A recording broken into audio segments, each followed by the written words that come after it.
Alright, just went up to the local hardware store. Spent about $87 on 2x4s. I think I bought about 12 of them. They're $2.50 a piece. A couple box fans. Those are only about 17 bucks a piece. Couple filters. These were like 5 bucks a piece. You get 2 in each. Wood screws and some little metal like Simpson tights connectors to connect the wood. And so what I'm using all this stuff for is I'm gonna make a little homemade booth, and you can see there's gonna be a little wood frame here about 2 feet high. You can see the height of it will be about 2 feet here, and it's gonna run all the way across, and then I'll put a filter there all the way across. It's a roll of filter, not that filter. And then I'll be using 3 fans, these 2 on the sides and then 1 in the middle. Have this one back here. This blows out like 7,000 CFM of air. That will be blowing here, so it's going to be a positive fed booth. And then you're going to have those filters, roll of filter there. And then those other filters are just for the plastic. When I put the plastic up from the ceiling, I'll have more filters back here just for air to come in. And the reason the 2x4s is to keep the plastic weighed down. I'll be running it on my border here, going across there and then back over there.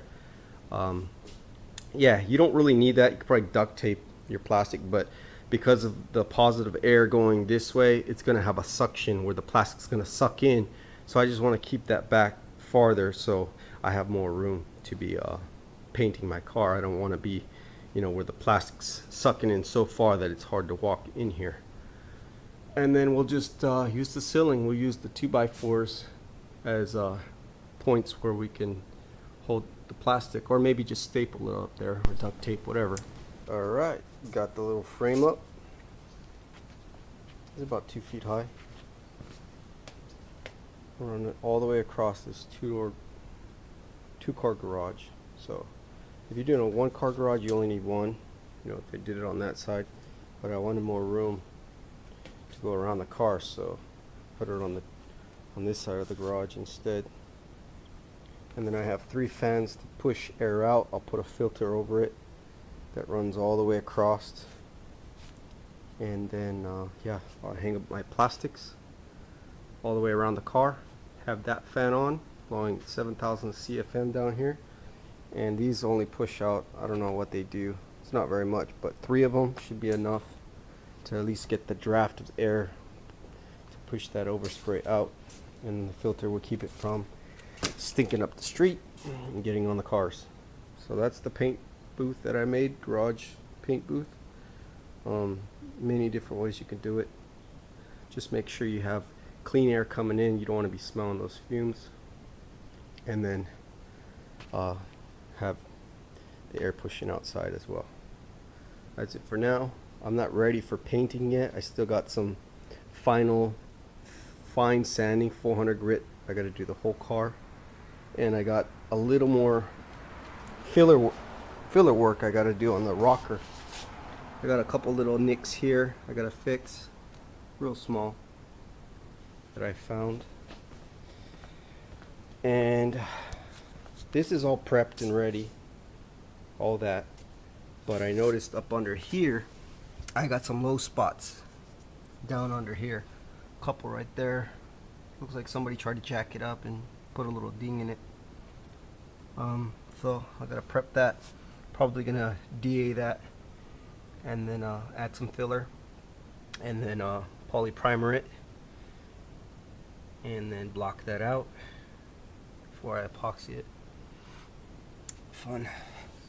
After that's done, then I'll be ready for paint. Then I'll just do final sands, 400 grit everywhere, and then I'll be ready to spray this. Alright, just got finished shooting 2 coats of epoxy primer by Kirker, and it came out pretty good. I waited 30 minutes to flash because it's pretty cold. It's only 61 in the garage.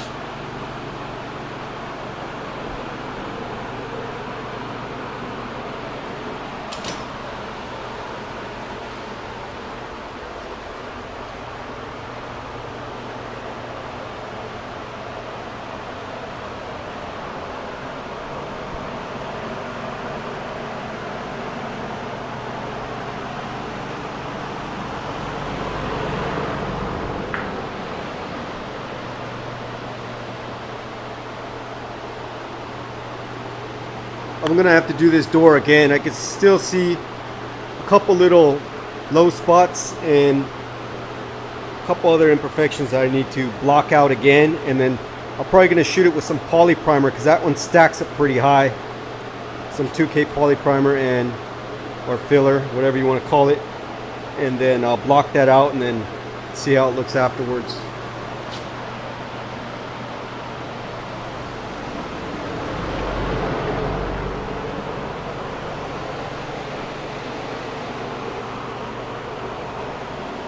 So I just did this section here and on the other side and the top here. Might as well just do it all.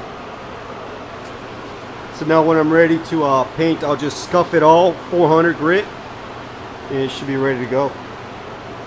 Later, I'll do the hood later. I'm not going to worry about that. And I still got the doors and fenders to do, but my main focus is just to get this done.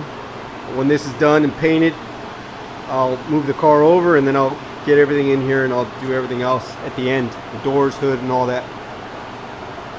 But that's it. That's it for now. I'm going to get out of here because it smells. I got the fan on. Love the smell out of here. Garage doors open a little bit on both sides. Catch you guys in the next one.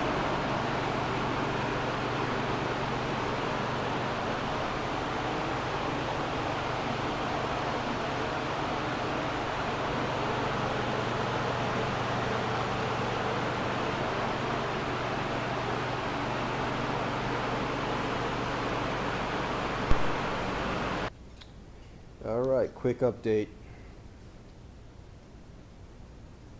It's almost the end of February, and yesterday I went and hit this. I had epoxied it a couple days ago, and I wasn't happy with the way it filled. Epoxy is real thin, so I went and hit it with some poly primer here, some polyester primer. 2K primer, and that seemed to fill it in really nice. It's a lot better now. Had some low little dimples there from somebody jacking it up in the wrong spot, and I got that fixed up. Got all that poly, actually this is all epoxied. I went and I shot epoxy everywhere, the whole car. Black epoxy. Everything that I shoot on this thing is black. I don't use any gray, white, nothing like that. It's all black. So if I get any stone chips or anything, it'll be black, black, black, black, all the way down into the original red color. But you can see a little bit red there. A little spot I missed, but no biggie. I'll probably, I mean, this thing's all primered now. I don't really need to seal it.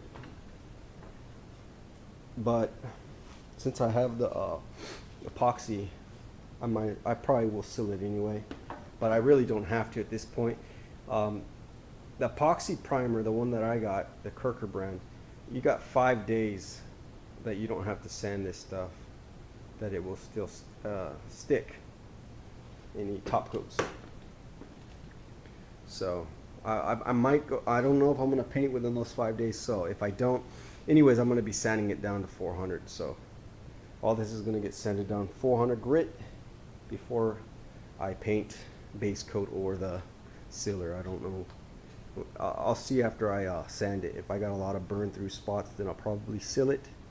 If I don't, I might not. Okay, I got this bumper. You know, you guys seen, if you see my videos, I worked on it the other day.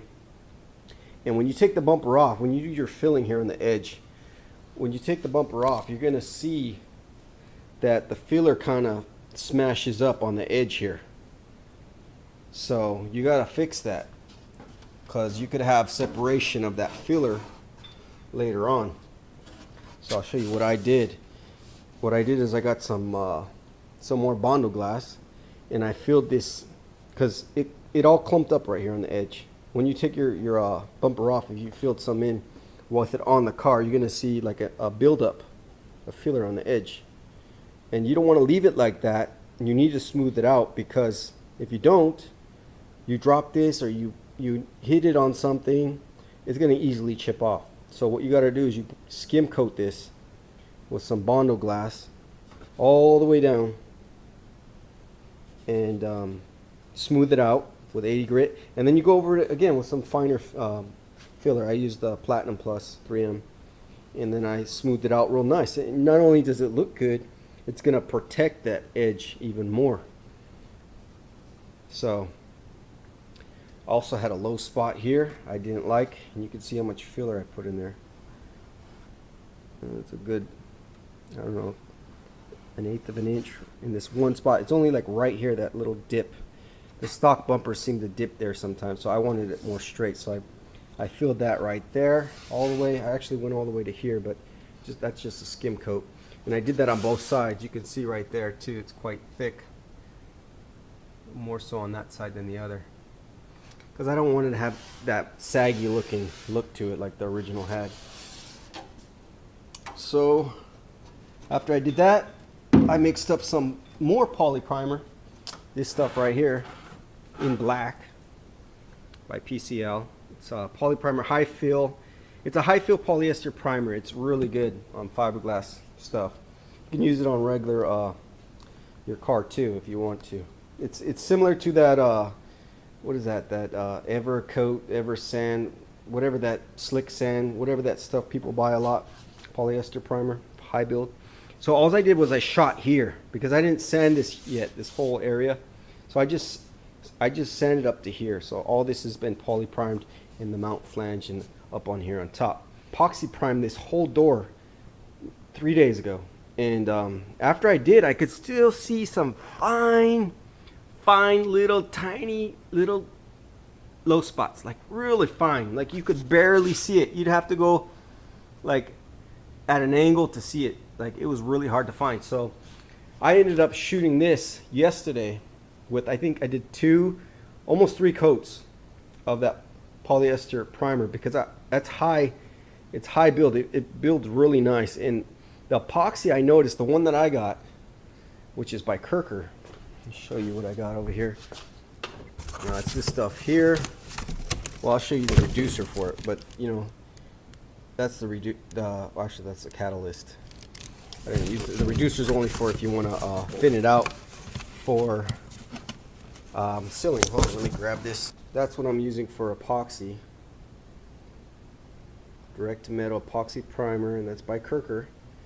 About 120 bucks a gallon, shipped to you. With I think that's with the catalyst, but I'm not sure. I might have paid extra for the catalyst. I don't remember. But anyways, that stuff's not really high build, in my opinion. You probably can stack it up, but I think, yeah, it's only like 1 mil with 2 coats. So if you expect to hide any imperfection with that stuff, good luck. It ain't gonna happen. So your bodywork's got to be perfect. And I guess mine wasn't perfect yet because I could see it very faintly, tiny little spots. And most of it is where I put glaze, and I probably didn't put enough glaze, or I just didn't smooth it out enough. So this will eliminate any low spots. It should. If it doesn't, I haven't blocked it yet, I'm gonna block this probably with 320 on a long block. And when I'm blocking it, if I find any low spots, then I'll hit it up with some glazing putty. What I'm going to be using this time is some Dolphin glaze for the little low spots. And that can go directly over your primered areas. You don't have to go down to metal. And that's why you use the glazing stuff. Filler, platinum filler says that you can go on the paint and primer too. But I just felt this is a little smoother. This is more, you know, it's smooth too, but this is just way smoother for that. Other than that, I think that's where I'm at. I don't really need to do the doors right now because I don't plan on painting the doors on the car, but I was thinking maybe I should put the doors back on and get that gap line perfect. I already checked it, it was pretty good, but once I paint this door and paint that car, that's it. Whatever gap line I get. I mean, there is some adjustments on it because I drilled out that hole. The mount hole right here. It's bigger than what it's normally, but still, it just makes me think, if I don't have it perfect, you know, that's it. Once you're stuck with it, you're stuck with it. So I don't know, should I go the extra mile and put the doors back on and go through all the hassle of getting it on there? Pain in the butt, guys.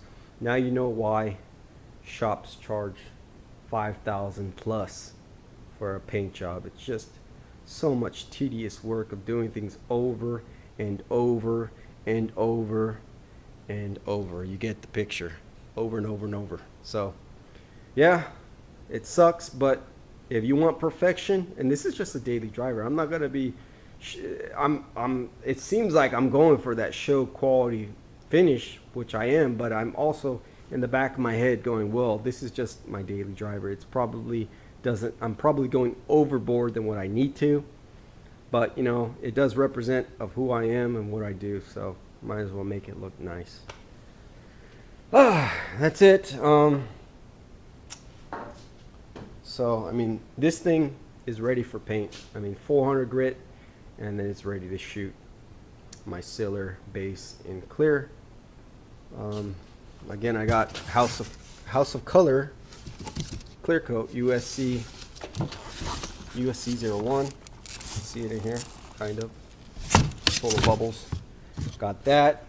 I went and bought the post cleaner for it, KC20. This is right before you paint.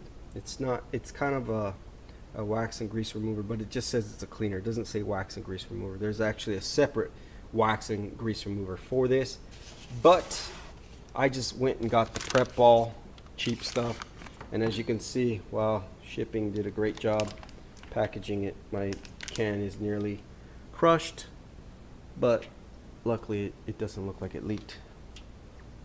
But yeah, lovely. So that's my wax and grease remover I'll be using, and that's before you're prepping to sand your body work and stuff. What else I got going on? You can see I got the wood laid up for my plastic, 6 mil plastic I'm going to be using, and it's going to go around the car. As you can see, the wood going around the car. It's going to be stapled from the top going down, stapled to the wood. The reason why you staple it is because you don't want that thing flapping around, and it's really not needed, but this garage has kind of been through a lot dust wise with the sanding I've done in here. I've cleaned up the light, you know, real good with glass cleaner, all the way down the rail, all the way over here, this rail, all the way that rail, all the way around, so any dust up there won't fall into my paint.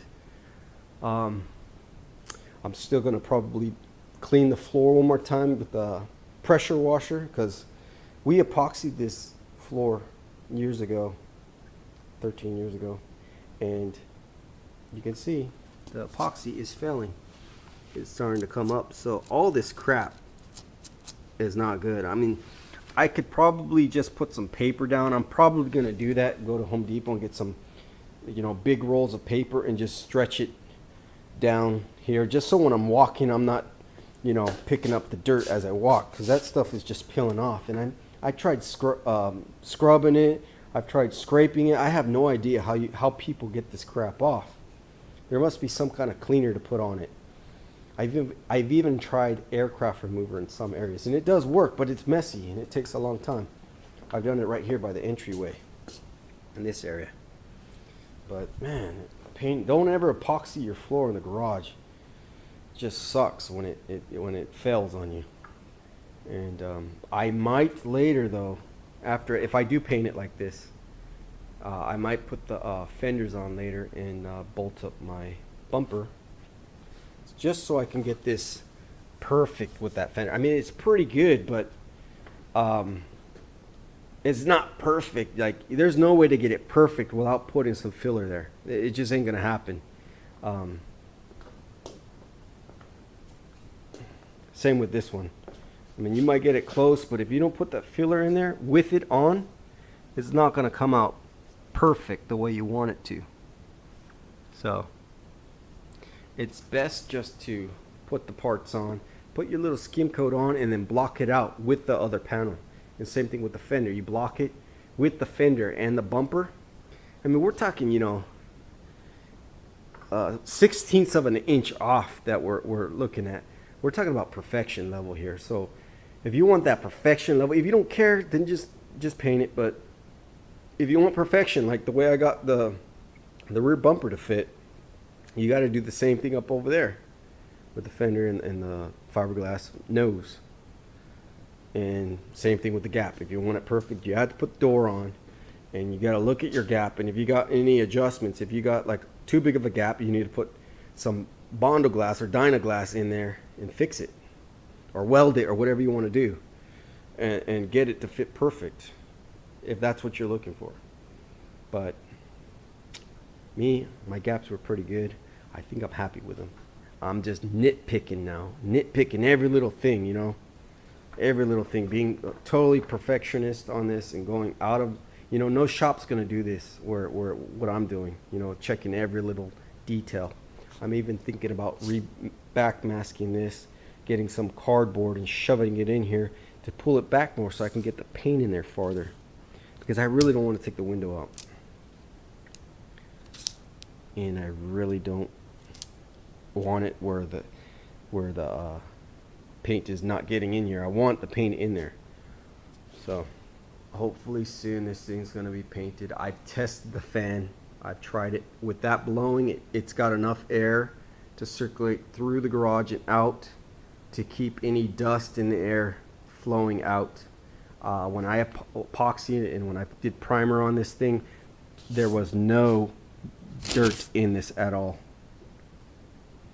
It was as if it was done in a professional paint booth.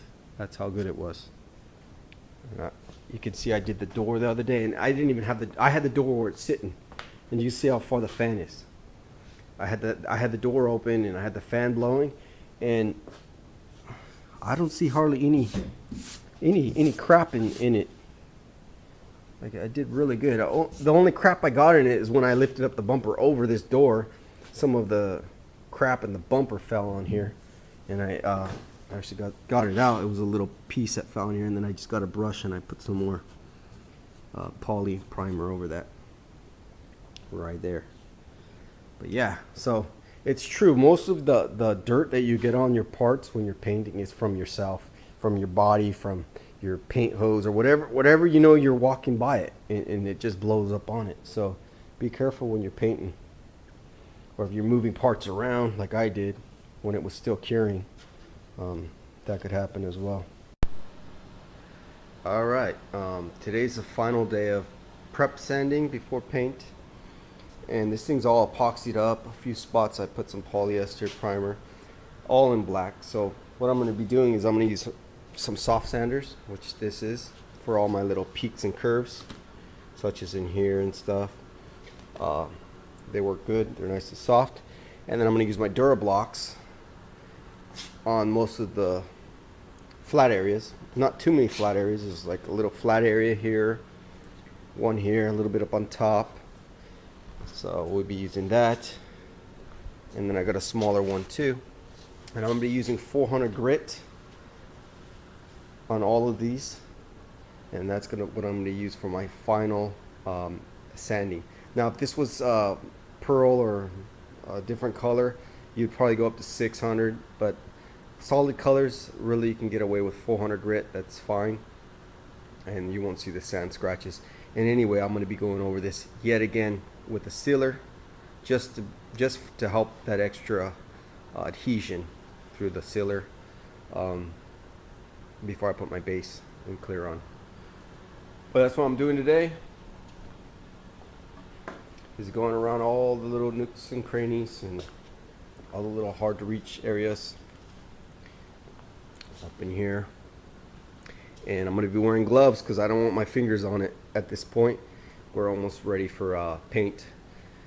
After I do all that, put some Prep Sol on it and get it all nice and clean, and that'll be the next step. But for now, I'm going to get to work onto the sanding of this final sanding of this vehicle. And this is probably going to take me several hours to do, so pretty much probably almost the whole day just prepping this thing, because I'm meticulous at this kind of stuff.